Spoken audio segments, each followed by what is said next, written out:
as its name suggests, this op amp is basically an amplifier, and the basic job of this amplifier is to amplify the input signal. So just it is simply amplifier.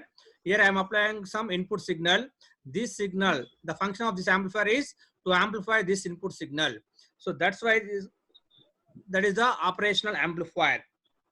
And why it is called operational amplifier? In early days, when digital computers were not used, the different mathematical operations such as addition, subtraction, integration, differentiations were performed using this operational amplifier. They simply, just by connecting different resistors, capacitors, it will perform some different mathematical operations. That's why it is also known as operational amplifier. Actually, the basic operation of this amplifier op amp is to amplify the input signal, and by connecting some resistors and capacitors, it is also used to perform some mathematical operations: addition, subtraction, integration, differentiation. That's why it is known as operational amplifier, since it is performing some operations. So the operational amplifier can be represented by the following signal.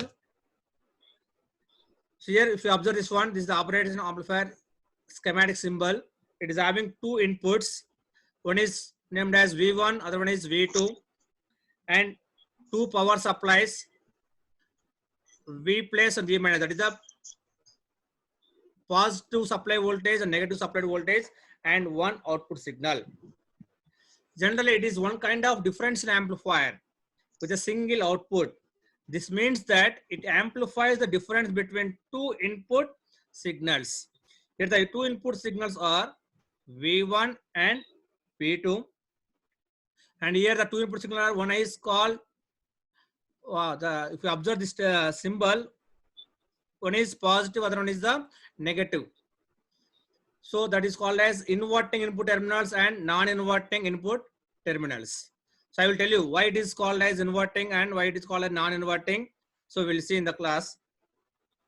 So here two input signals, V1 and V2. Two power supply, one is positive, other one negative, and one output signal. And just you can assume that it is having some gain A.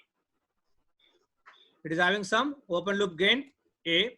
So since what is the gain actually, as already we discussed in networks or some other electronic circuit, gain is nothing but it is the ratio between output voltage and input voltage. So if you assume the gain of this operation amplifier is A, so the output voltage V out is nothing but this gain A into difference between these two voltages, V1 minus V2. That is A into V1 minus V2.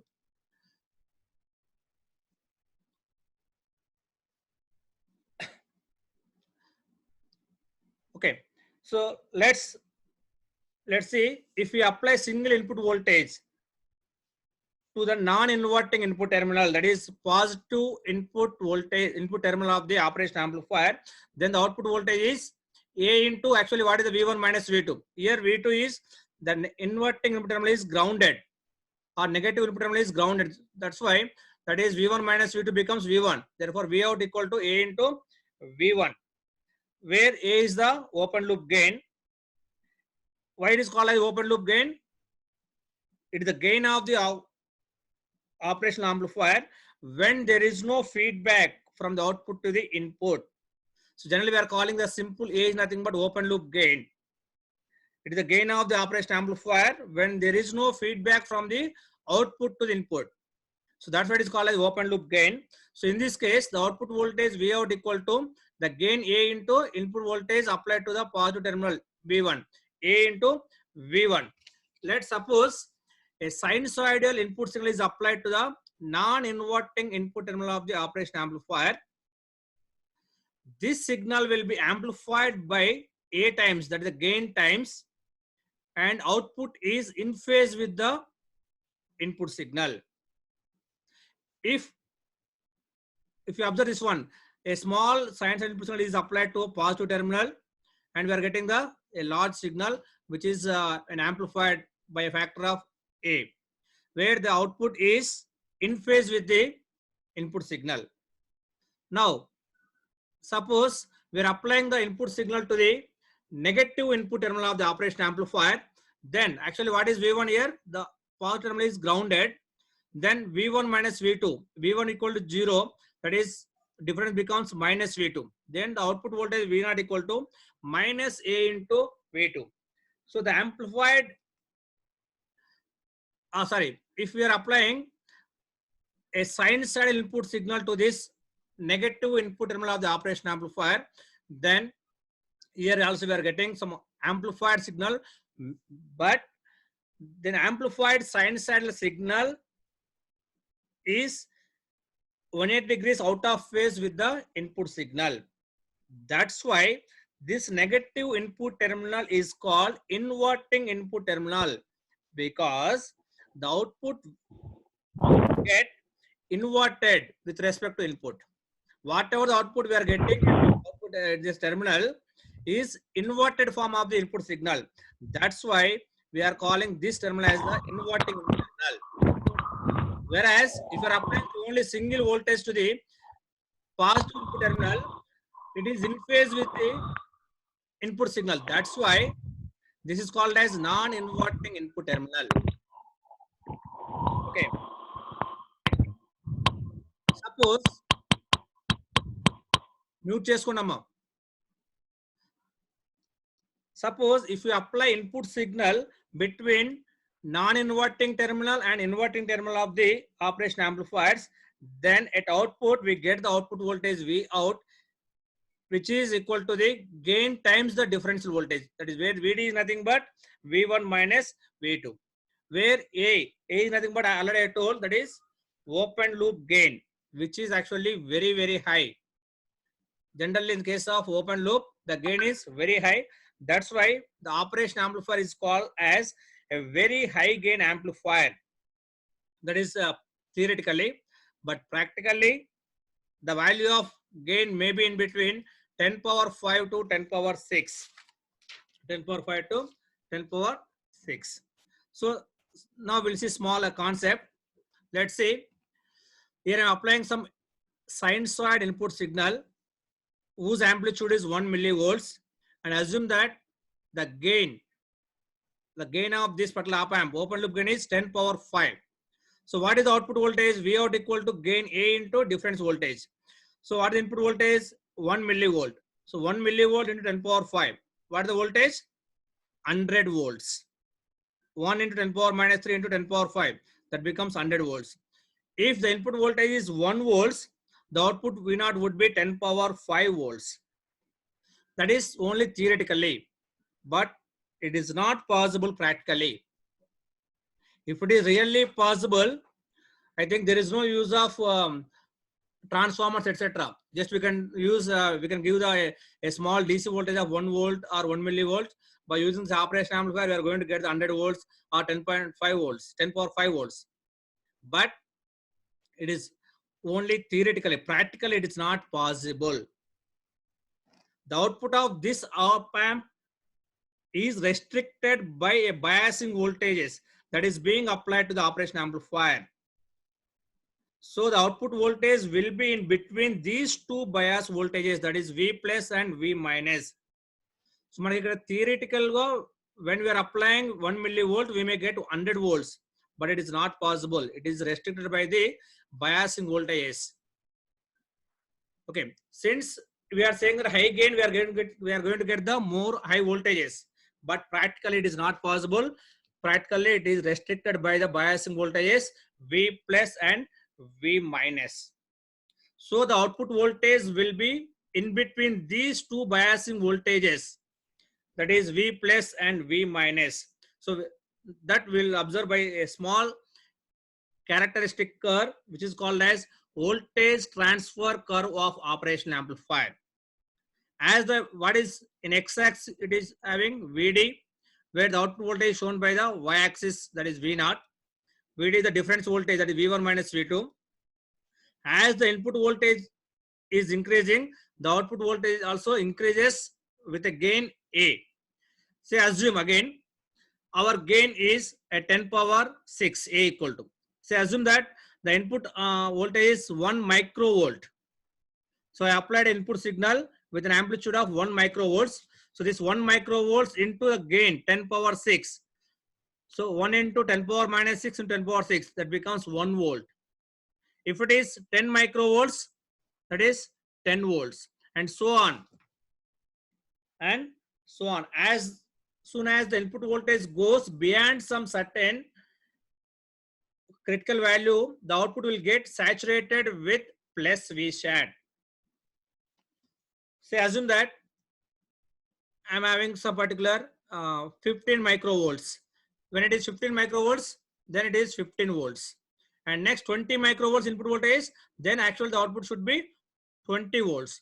But if our input, the op amp is supplied by a 15 volts plus 15 volts saturation voltage, then it is saturated to that plus 15 volts only. So up to 15 microvolts as input signal, it is getting the 15 volts. Then after that, beyond this input voltage also, the output is saturated to plus Vsat. So we are not going to get the above plus 15 volts. Likewise, in this negative side also same. Up to minus 15 microvolts, we are getting the minus 15 volts. Beyond that, it is saturated to minus 15 volts. So whenever this op amp is used in open loop configuration, that is, there is no feedback from the output to the input side.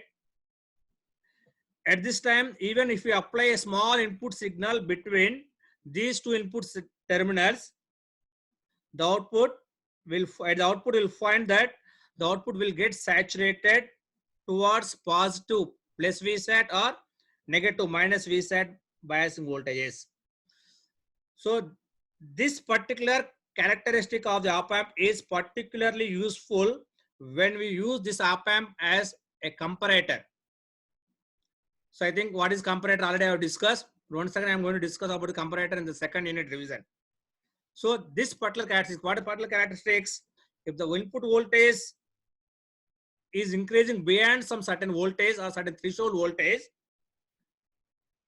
the output will be saturated towards either positive Vsat or negative Vsat.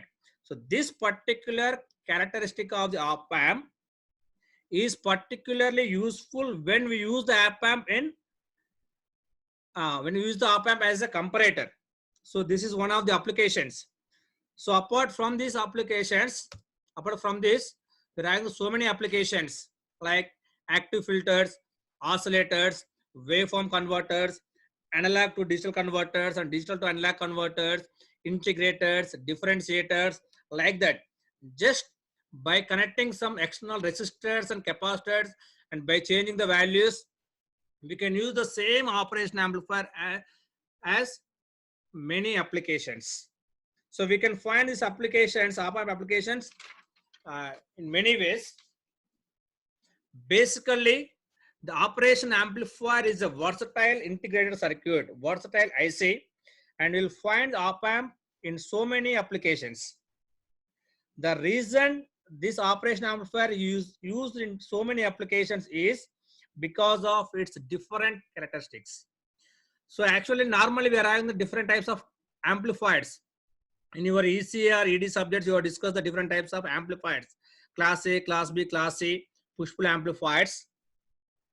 But they are having some limited applications. Whereas this operation amplifier, because of its some special characteristics, this operational amplifiers are finding its use in so many applications. So let's go for different characteristics of operation amplifier, because of which operation amplifier is a versatile IC and is used in many applications.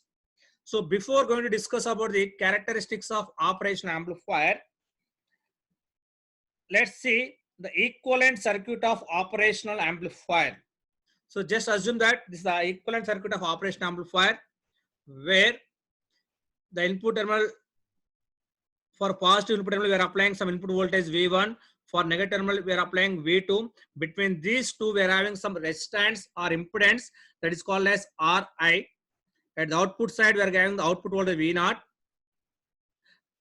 Just assume that ideally we are having some resistance output impedance R0, where the output voltage is nothing but it is the product of gain into difference between the product of gain with the difference between the two input voltage, that is V1 minus V2. A into V1 minus V2.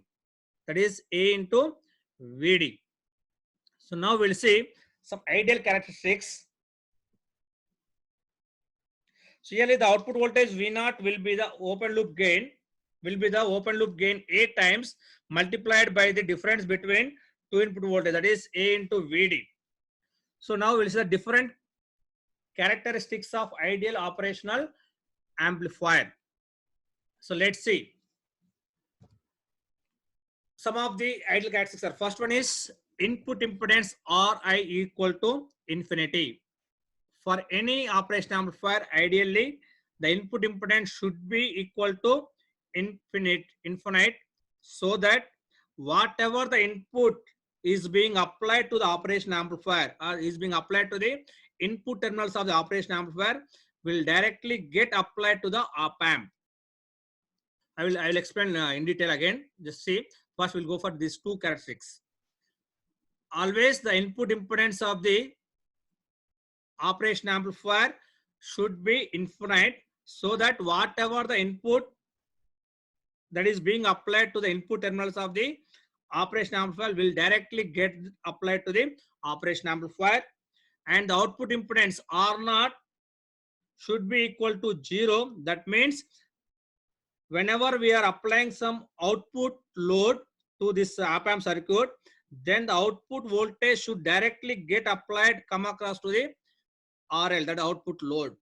So there are a small explanation I would like to explain.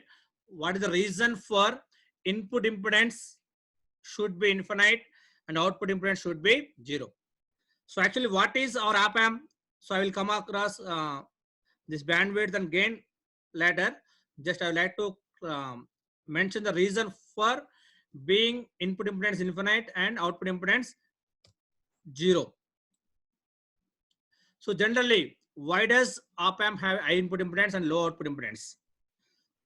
So generally, op amps have high input impedance and low output impedance because of the concept of voltage divider, which is how voltage is divided in a circuit depending upon the amount of impedance present in given parts of a circuit. So just forget about this sentence.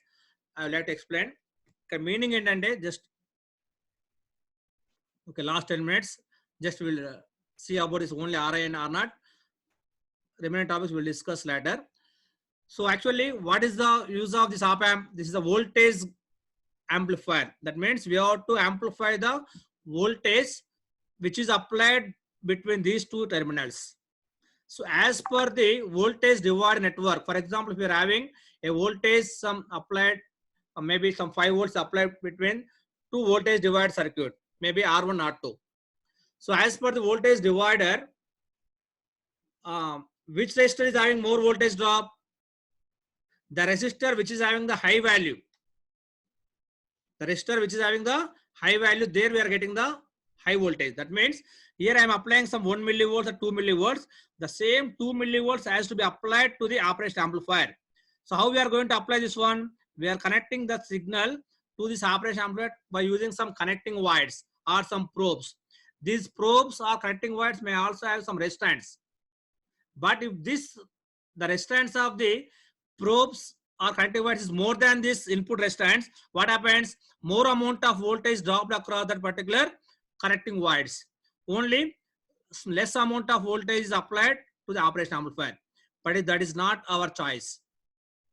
The basic operation of this amplifier is to amplify the voltage, so that whatever the voltage is applied, that should be applied to the op amp. That's why the input terminal, the input resistance must be infinite. So if the resistance high untundo, then the voltage drop is more. If R1, R2 are there, if R1 is more than R2, if you are applying some voltage V1, the voltage drop across R1 is more than voltage drop across the R2 because of its high input resistance, high resistance. That's why, because of that reason, always the input resistance must be infinite. In the similar way, the output impedance must be low. So whatever we are getting the amplified voltage, that should be applied to the RL as it is. So for example, if this resistance is more than this one, what happens? the more amount of the maximum amount of output voltage dropped across here only. Only small amount of voltage reached to the load. So that's why the output impedance of the op amp should be 0. Practically it should be 0, so that whatever the output voltage develop, that should be directly come across this output load. So that is the reason, that are the main reasons why its input impedance must be infinite and output impedance must be 0. There is another reason, that is of loading effects. In order to avoid loading effects, or we can say that impedance matching. I think you are discussed in ED subject. So for that purpose also we are using this high input impedance and low output impedance. So these are the first two ideal characteristics.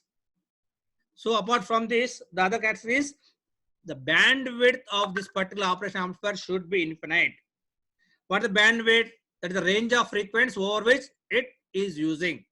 So because of this infinite bandwidth, this operation amplifier going to support all frequencies, that is starting from 0 Hz to infinite.